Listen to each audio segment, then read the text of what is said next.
গরিব চাষা তার নামে মহাজন নালিশ করেছে। বেচারা কবে তার কাছে 25 টাকা নিয়েছিল, সুদে আসলে তাই এখন 500 টাকায় দাঁড়িয়েছে।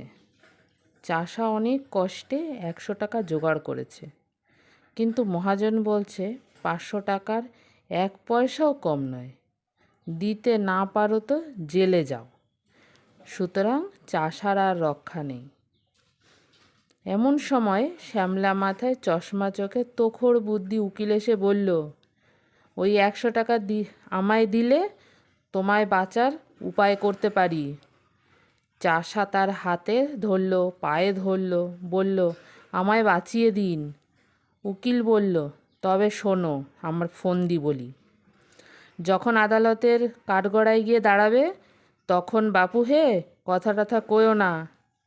যে যা খুশি বলুক, গাল দিক আর প্রশ্ন করুক, তুমি তার জবাবটি দেবে না, খালি পাঁঠার মতো ব্যয় করবে। তা যদি করতে পারো তাহলে আমি তোমায় খালাস করিয়ে দেব। চাষা বলল, আপনি কর্তা যা বলবেন তাতেই আমি রাজি। আদালতে মহাজনের উকিল, মস্ত উকিল, চাষাকে এক ধমক দিয়ে জিজ্ঞাসা করল, আপনি কর্তা যা বলেন তাতেই আমি রাজি। আদালতে মহাজনের মস্ত উকিল চাষাকে এক ধমক দিয়ে জিজ্ঞাসা করল, তুমি 7 বছর আগে 25 টাকা কর্জ নিয়েছিলে? চাষা তার মুখের দিকে চেয়ে বলল, বে। উকিল বলল, খবরদার, বল নিয়েছিলি কি না? চাষা আবার বলল, বে।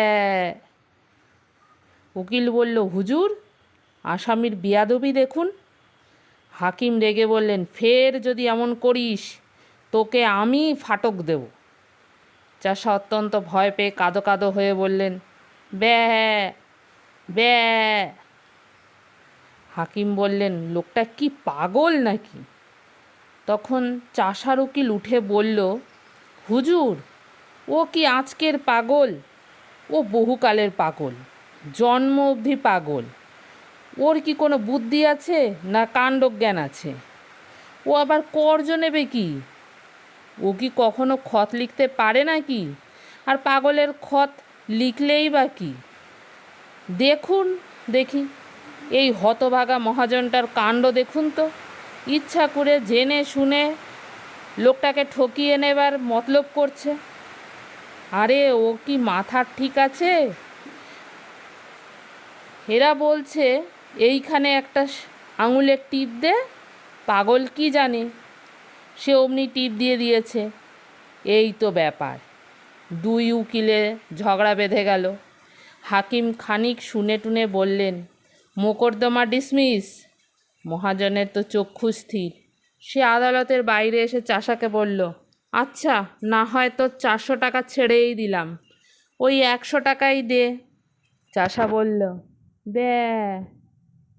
মহাজন যতই বলে, যতই বোঝায়, চাষা তার পাঁঠার বুলি কিছুতেই ছাড়ে না।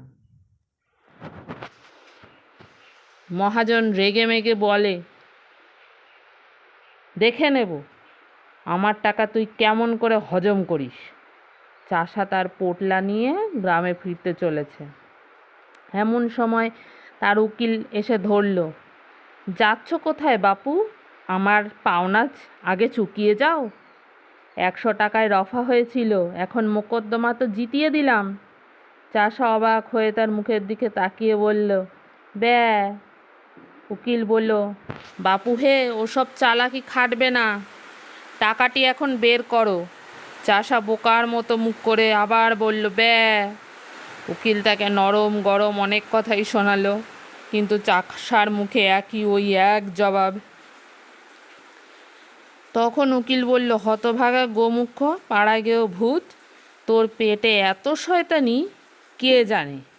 আগে যদি জানতাম তাহলে পোটলা শুদ্ধ টাকাগুলো আটকে রাখতাম।